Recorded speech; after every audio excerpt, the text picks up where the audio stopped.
When I got the crisp $50 bill in advance, I figured my client had a heart of gold. But after I was beat up, double-crossed, and shot at, I realized just how hard a heart of gold can be. From the pen of Raymond Chandler, outstanding author of crime fiction, comes his most famous character as CBS presents The Adventures of Philip Marlowe.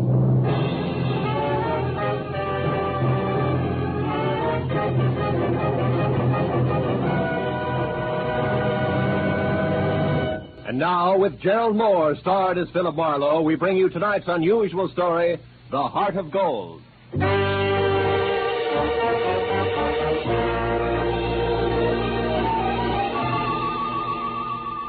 I had spent the day trying to decide how to spend the day, and finally convinced myself Sunday afternoon was a good time to catch up on neglected bookkeeping. But I only got as far as the office door because a special delivery letter was stuck in the mail slot. I ripped it open and watched a crisp $50 bill flutter to the floor. Pinning it down with my toe, I turned to the letter, which was dated Saturday. Dear Mr. Marlowe, kindly investigate the party who lives at 1903 North Ogden Street to find out if his name is really Elliot Perdue and what his occupation is.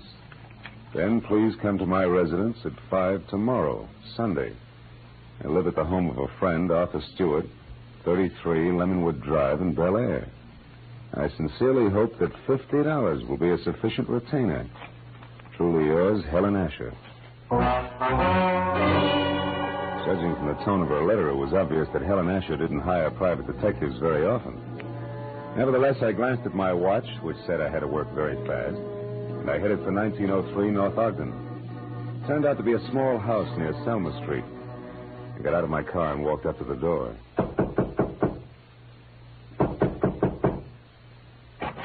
Good afternoon, sir. You the resident here? That's right. What do you want? I represent the Dr. Potter poll of public opinion. I'd like to ask you a few questions regarding... Sorry, but I don't have any opinions to express. Oh, even the opinions of a man with no opinions are important to us. Now, let's just let me step inside here, get out my notebook. There we are.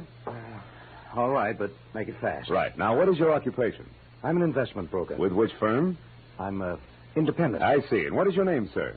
What do you need my name for? Well, for my personal records in case I have to come back. Elliot Perdue. Uh-huh. Do you have any hobbies other than horse racing? What do you mean? Those dope sheets and racing forms there on your desk. I'm quite an admirer of horseflesh myself. You're quite a character, too, aren't you? Working on Sunday and all? Well, you know how public opinion is. It goes right on, rain, shine, or Sunday. Excuse me a moment. Oh, by the way, what's your name? Marlowe, Philip Marlowe. Okay, Mr. Marlowe. Stand still, because I'm not kidding about this gun. Now beat it back to whoever hired you and tell them they're being very clumsy about a very delicate situation. One more move like this, and they won't get another chance. I knew Perdue meant business, so I left without an argument. Well, at least I had a repeat on the name, Elliot Perdue, and the occupation of bookie to toss at Helen Asher when I met her at 5 o'clock. In Bel Air, I eventually found 33 Lemonwood Drive. 200 yards of palm trees stood at rigid attention while I drove through the gate and up to the house. When the butler opened the door, he stared at me like my hat was on fire. Yes, sir. Did you wish something? Yes, I'd like to see Mrs. Asher, please. Mrs. Asher? Oh, good heavens.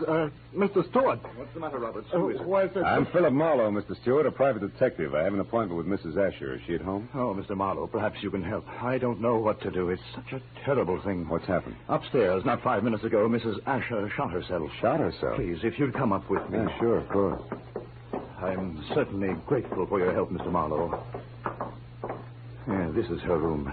She's in here. There. Yeah, she's dead, all right. Shot herself in the left temple. Whose gun is that, Mr. Stewart? Well, it's mine. I kept it in the desk downstairs. Did you find her? No, Roberts did. I was out in the hothouse working with my orchids. You see, I've been out of town. I just came in this morning on the super chief from Chicago, and I wasn't expected back until Wednesday. Yeah, look, Mr. Stewart, do you mind telling me how well you knew Mrs. Asher? Oh, very well indeed. Ever since the accident 3 years ago, she lived in my house under my care. The accident? Yes, that's how she got those scars on her cheek and neck. As you can see, my hands were burned at the same time. Would you mind telling me about it? Well, I was living in Canada at the time. One day, my wife Florence and I went to a camp near Quebec, and we met Helen Asher our first day there. She was a pathetic, lonely woman, a widow. Oh? That very night, while she was visiting us, the oil stove in our cabin exploded. Oh. Florence, my wife, was killed, and Mrs. Asher was severely burned. It was ghastly. I can imagine. Mrs. Asher had no one, so I thought the least I could do would be to care for her, since I knew the accident had been caused by sheer carelessness on my part. You took over full responsibility for her? Yes, I did everything I could think of, but she never quite got over the shock of that night, and now this. It's horrible. Have you notified the police yet? No, You no. better do it right now. Yes, I'll go right downstairs and call them. The dead woman on the floor had been beautiful once. No doubt about it. This was my client, and a certain $50 bill was burning a hole in my pocket. I wandered over to a writing table, and as I looked down, I noticed that the Sunday sheet had been torn off the memo pad. It bothered me. Tomorrow should mean nothing to a suicide, yet Mrs. Asher's memo pad showed Monday already. The sheet was blank, but on a hunch I tore it off and stuck it in my pocket. I was about to turn away when I saw a book of matches from the Conga Club. So I picked that up, too, and then I left. I drove around for some time trying to figure things out. Then I went down to police headquarters to see one Lieutenant Ibarra. It's suicide as far as we're concerned, Marlowe. Everything checks. Mrs. Asher was despondent and she killed herself. She didn't leave a suicide letter, but they don't always. How'd you get in on this? Well, she paid me $50 in advance to air out a small-time bookie or worse named Elliot Purdue. Incidentally, what's the background on Arthur Stewart? Oh, he's a big-money fashion designer. Started his business on his wife's insurance. She died in an accident in Canada.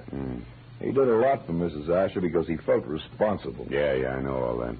But was she left-handed? Did Stewart come in on the super chief this morning, and was it the butler that found the body? That's right. We checked it all. Ah. Hey, look, Phil, do you have any good reason to think this isn't suicide? No, not really. It's just that $50 in advance that bothers me, I guess. Oh, by the way, I've got a piece of paper I'd like the boys in the lab to run a test on, okay? Sure, Casey will fix you up. Marlowe, I figure suicide now, but I can always change my mind.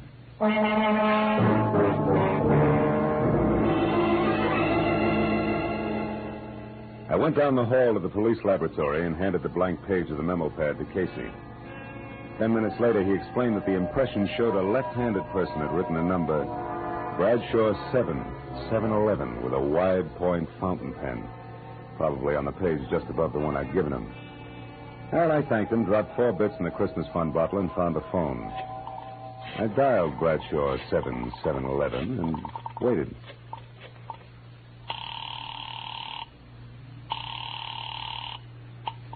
Hello? Hello? Who's this? The man in the moon. Come up and see me some other Hey, time. wait a minute. I like your voice. And besides, 711 is a very lucky number. Uh-huh. 3 passes in a row. But don't let it fool you, Jack. The answer's no dice. Goodbye. Yes, well. I gathered she was in no mood for playing, so I decided to be strictly business and dialed again. There was no answer. I let it ring for some time, but Miss Golden's voice obviously wasn't taking any more anonymous calls. I'd left only the long shot, the book of matches I'd found on Mrs. Asher's desk.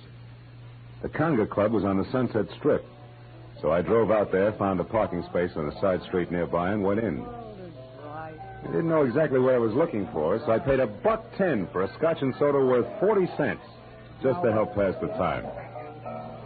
An amber spotlight was glistening down on a set of sequin contours that would have melted the ice age down to a fortnight. And she was singing. For wherever my man is, I am his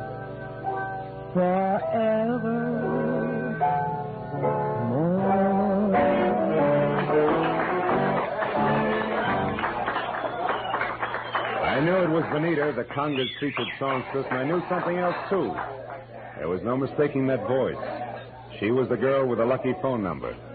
I wrote her a note, called a waiter to the table to deliver it, and then sat back to watch her as she glided over and sidled into a chair opposite me. It was your penmanship that intrigued me, Mr. Malone. It was your voice and so forth, mostly the so forth, that got me, Bonita.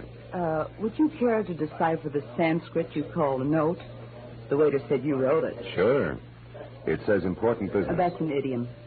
If you wanted to talk turkey, how would you translate it? Do you know a woman named Helen Asher? Not that I remember. Why? Well, your phone number showed up on a memo pad. How do you account for that? How should I know? Maybe she intended to call me up. Look, you're quite a handsome man, Mr. Marlowe. But you look silly with your nose bent. Why do you keep sticking it into other people's business? Because besides being paid for it, it sometimes leads to meeting interesting and beautiful people. Present company included. What do you want? Mrs. Asher killed herself tonight. Mrs. Asher's dead? Yeah. And considering you said you didn't know her, you look very put out about it. All right, Marlowe, you win. But let's not talk about it here. Finish your drink while I get out of this costume. Then meet me outside by the front door in 10 minutes.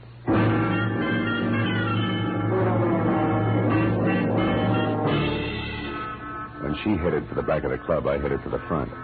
I got out the door and down to my car just in time to see her leave by the stage entrance. She jumped into a yellow convertible, ripped down Sunset Boulevard, turned onto Doheny, and scraped to a halt in front of the Regent Apartments.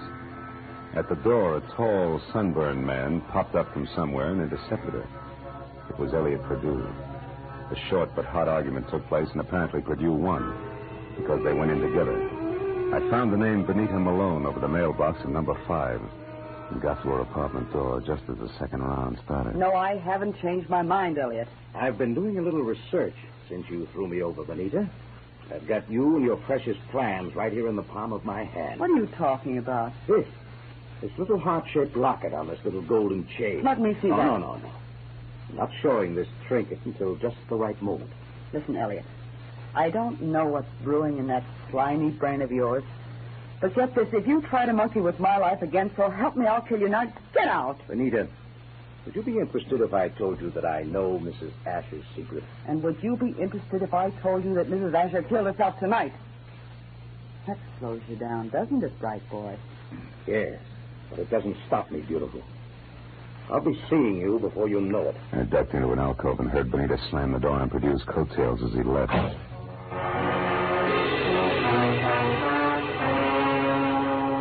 So, now I knew that Perdue, a locket, and Benita Malone added up some way to a bullet in the head for a scarred woman with a secret. I went back to my car and drove out to Stewart's house in Bel Air. When you were here before, Marlowe, I was so upset I hardly realized you were a private detective. You had an appointment with Mrs. Asher. Had she hired you? Yes, to investigate someone, but she didn't live long enough to give me the details. Now, what sort of trouble could she have been in to have needed a private detective? I don't know. But perhaps you can help me find out by answering a few questions. Anything at all, Mr. Marlowe. Does the name Elliot Perdue mean anything to you, Mr. Stewart? Elliot Perdue? No, I'm afraid not. How about Benita Malone? Yeah, I've never heard of her. You know anything about a heart-shaped locket on a gold chain? A locket? A gold locket? Yeah. Mrs. Asher had a heart-shaped gold locket. Where'd she keep it? Well, upstairs in her jewelry box, I should imagine. Come on, let's have a look, huh? Yes. Right up these stairs here. This is her room, Marlowe. I know. I was here once before. Why? It's not here. It's not on her dressing table. Her jewelry box, it's gone, Marlowe. But you think that... Elliot Perdue has it. I can't understand this. What's the locket like? What's inside it? Just a picture. It was valued by Mrs. Asher because it was the only one she kept of herself the way she looked before the accident. Now, why would anyone else want that? I don't know. But when we get that locket, we'll get a lot of answers along with it.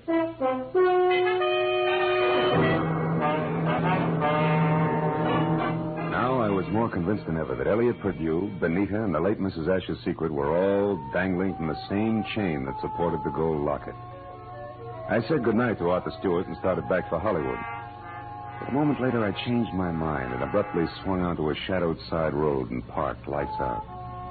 It had suddenly occurred to me that a gallivanting Mr. Perdue might call on Stewart. And if so, I wanted to be on hand. Well, 40 minutes later, I was about to call off the cloak and dagger routine when I heard the sound of a powerful motor roaring out of Stewart's driveway. I looked up just in time to see a long black Nash whip by with Stewart at the wheel.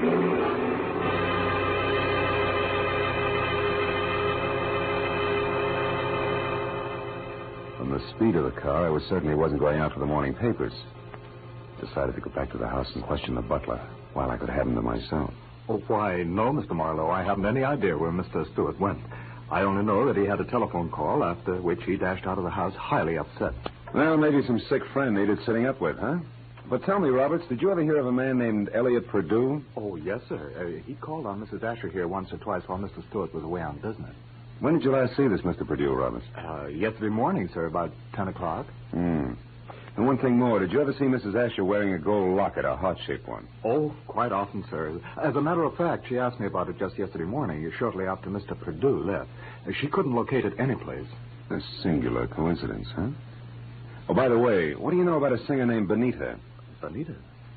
I've never heard of her, sir. Are you sure she's never been out here as Mr. Stewart's guest?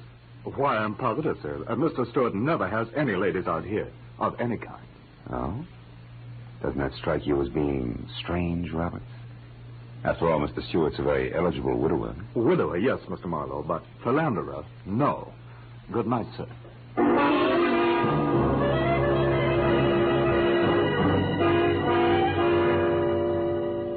As I drove back to Hollywood, I tried to figure out where Arthur Stewart had gone.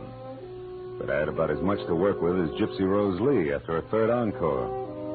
Well, after discounting Benita's place in the Conga, there was only Elliot Perdue's house on North Ogden. 15 minutes later, I walked up to it, but the place was as dark and as quiet as the inside of a coffin. I was about to turn back to my car when suddenly I caught the reflection of a sliver of light bouncing off the glass in Mr. Perdue's living room. I found the back door lock easy to bluff. A moment later, I stepped into the living room. Marlowe, how did you know I was here? Mr. Stewart told me. You're a liar. Arthur wouldn't... Arthur? Well, you see, Mr. Stewart and I... Oh, no, it's Mr. Stewart, huh? Wait a minute, there's someone outside. Perdue. Put out your light. Now, when he finds you, keep talking. Say anything. I'll be behind the door. Here he is.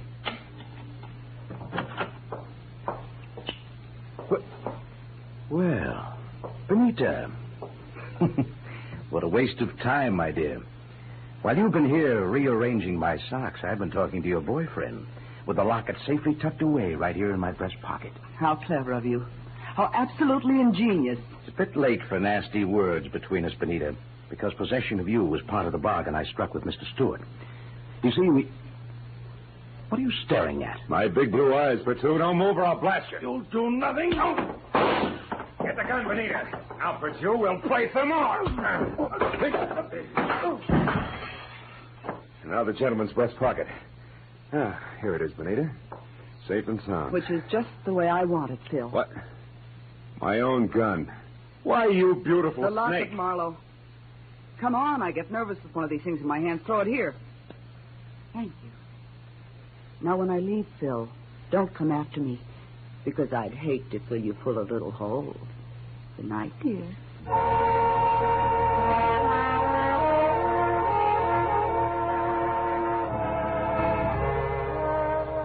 When Benita stepped out of that house, I solemnly swore I wouldn't trust another woman for the next 100 years. But a groan from the body on the floor brought me back to 1948 and Elliot Perdue.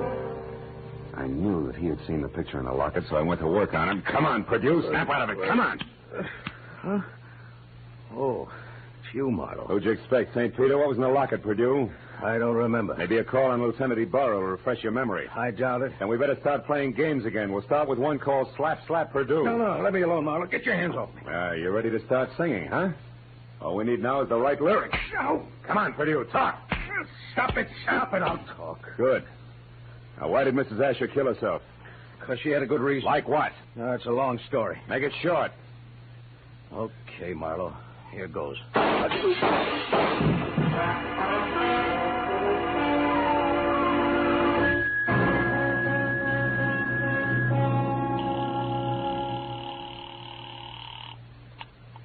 Lieutenant Ibarra speaking. Marlowe, Ibarra. There's a 5-minute-old corpse lying in his living room at 1903 North Ogden. Name is Elliot Perdue. 3 shots through a closed window. I was lucky. Any description of the killer? No, none. Now, look, Ibarra, right now I'm going after a songbird named Benita Malone at the Regent Apartments on Doheny. Will you cover me there without sirens? Sure, Marlowe. I'll attend to it in person.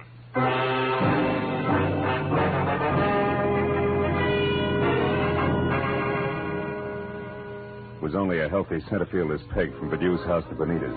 When I got there, the place was dark and a car wasn't in sight. I decided to try the Conga Club. But as soon as I walked in, I began to worry because if Benita had wanted to get rid of that locket, she'd have had enough time to bury it at Forest Lawn.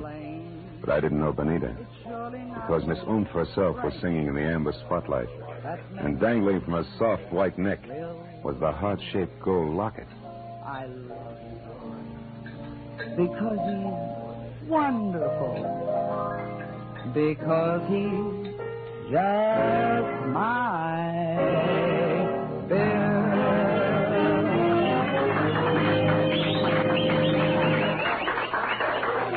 When she caught my eye, she smiled like a maitre d', and the moment she was through with her song, she headed back in my direction.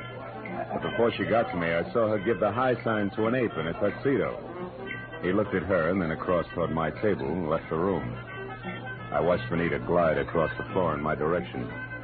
She was distinctly a thing of beauty. Fine. Well, Phil, what do you think of my singing? No, I'm just crazy about it. That and your jewelry. Especially that locket, family heirloom. Mm-hmm. It was more or less handed down to me, generation to generation. That's an old Spanish custom. Yeah, so I've been told. And I imagine tradition prohibits your parting with it, huh? That's right. Unless, of course, someone with oodles of money offers me lots of it in exchange. Then naturally I'd be obliged to part with it. I don't think you'd feel obliged to your mother on the second Sunday in May. Besides, I don't have oodles of money. Oh, you should have told me that earlier. Goodbye, good looking. Hey, wait a minute.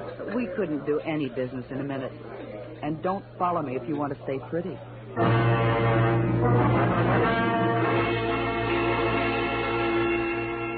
She pivoted on a spike heel and took off for a dressing room, and I knew that if I followed, I was scheduled for a nasty tete-a-tete with an ape in a tuxedo. When I made the lower floor and saw that the long corridor to her room was empty, I knew the setup. The ape would be on the other side of the door waiting. Benita still had my gun, so I got the nearest substitute for a blackjack, a full bottle of Paul Masson champagne. Then I walked noisily down the corridor as far as her door and knocked. Turned the knob slowly, kicked the door open, and stood clear. It worked. The ape's hairy hand was wrapped around my gun, and it came down in an arc that was never interrupted. And that left him off balance. The ape hit the floor, and before Benita had a chance to close her mouth, I ripped the locket from her neck, picked my gun up, and ran.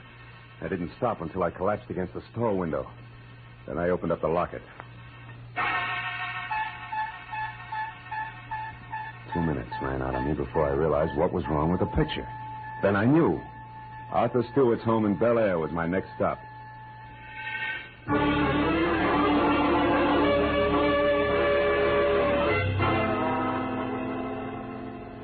30 minutes later, I pulled up away from the place and parked. And keeping in the shadows, I approached the house where only the library and an upstairs bedroom showed any light. The library had French windows. When I moved up close, I was startled by the sight of a figure going through Stewart's desk.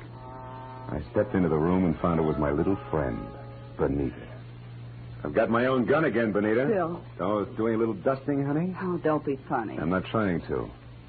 How is it you're not upstairs helping Stewart pack? Because I've already finished packing, Mr. Marlowe, and don't turn around. That was well done, Benita. Oh, fine. Sucked in by a little decoy sprinkled with sequins. Never mind the pose, Marlowe. Just toss your gun on the couch over there. Now. That's better. You know, Marlowe, I can't say that I'm very sorry for you. I don't expect condolences from a character who murdered a woman this afternoon and a man this evening. You killed Mrs. Asher? Yes, and that blackmailing scum Purdue as well. But both murders were very necessary, Benita. Even as Marlowe's here will be. Come over here, Benita, behind me. Hurry, Arthur, let's get out of here. Don't worry. And now, Mr. Marlowe, it's time for you. Well, thanks, Benita. You swing a beautiful bookend. You know, I had you figured all wrong. No, don't mention it, dear. I heard the cops coming anyway. You sweet child. We're in here, Ibarra, all of us. Oh, I figured you'd be out here when you didn't show up at that Songbird's place. Well, what's this? A little man on the floor with a large bump on his head is Arthur Stewart, the man who killed Elliot Purdue to keep him from telling me the truth about Mrs. Asher, and the man who killed her this afternoon. So Mrs. Asher didn't commit suicide after all. No, but she wasn't murdered either. She died in that accident in Canada 3 years ago. What are you talking about? Well, the woman that Stewart killed here this afternoon wasn't Mrs. Asher. It was his wife, Mrs. Florence Stewart. You see, there must have been a mix-up in identifying the bodies of the two women at the time of the accident. Mm-hmm. Stewart and his wife had Mrs. Asher buried as Mrs. Stewart. Then they collected the insurance. Neat, huh? Yeah. But what happened? Yeah, it's simple. Stewart got bored with his scarred and unattractive wife, and he started running around with choice little numbers. Like Benita here. Phil, honest, I didn't know a thing about this. Stewart told me that Mrs. Asher depended on him so heavily that she'd be crushed at his seeing another woman. But I didn't know she was his wife. Marlowe, how do you figure this all out? From a locket that belonged to the woman we knew as Mrs. Asher. It had a picture of Stewart and Mrs. Asher taken in dress clothes before she was scarred. Yet Stewart claimed that he and his wife had only met Mrs. Asher the day of the accident. And on a camping trip at that. But, Phil, I saw the picture, too, and I didn't figure that out. That's because you were too busy trying to figure just how much the locket was worth to Arthur Stewart. Or to anybody. In cold cash. You were blinded by all the dollar signs in front of your eyes, baby. Why, Phil, how can you say such things?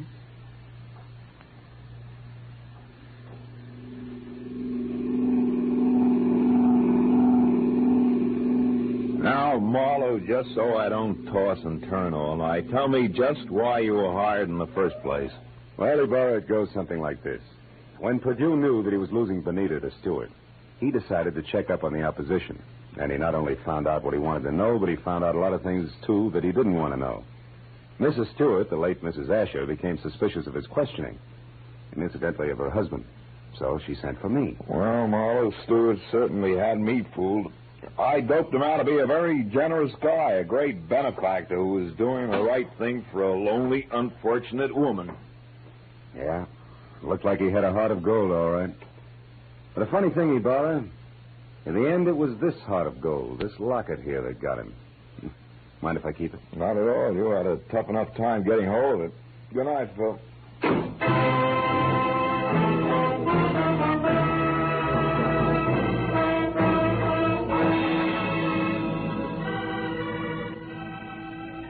Well, by the time I got back to my apartment on Franklin, the sky was beginning to fill with a soft gray of morning.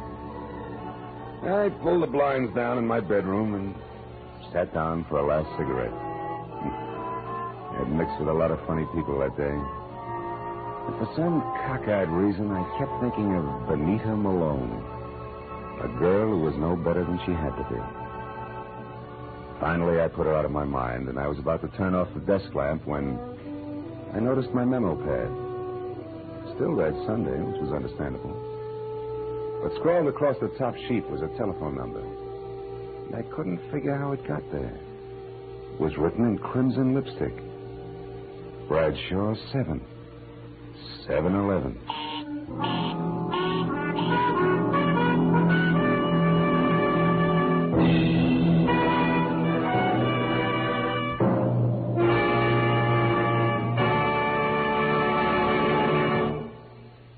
The Adventures of Philip Marlowe, created by Raymond Chandler, stars Gerald Moore and is produced and directed by Norman MacDonald. Featured in tonight's cast were Gloria Blondell, John Daner, Jack Moyles, and Ben Wright. Detective Lieutenant Ibarra was played by Jeff Corey. The special music was conceived and conducted by Richard Orant.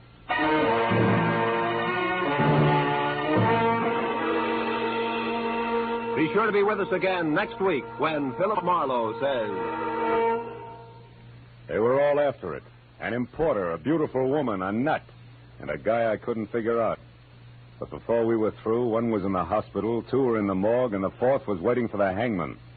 All that because of a blue burgonet. Something I'd never even heard of before.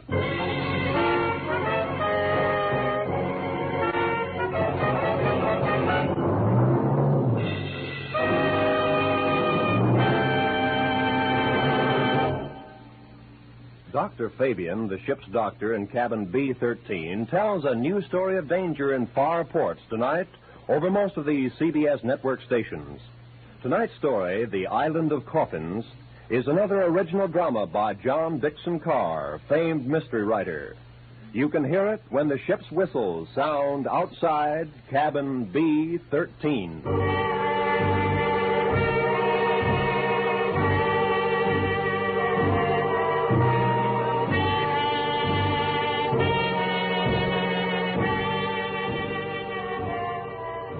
This is Roy Rowan speaking. This is CBS, the Columbia Broadcasting System.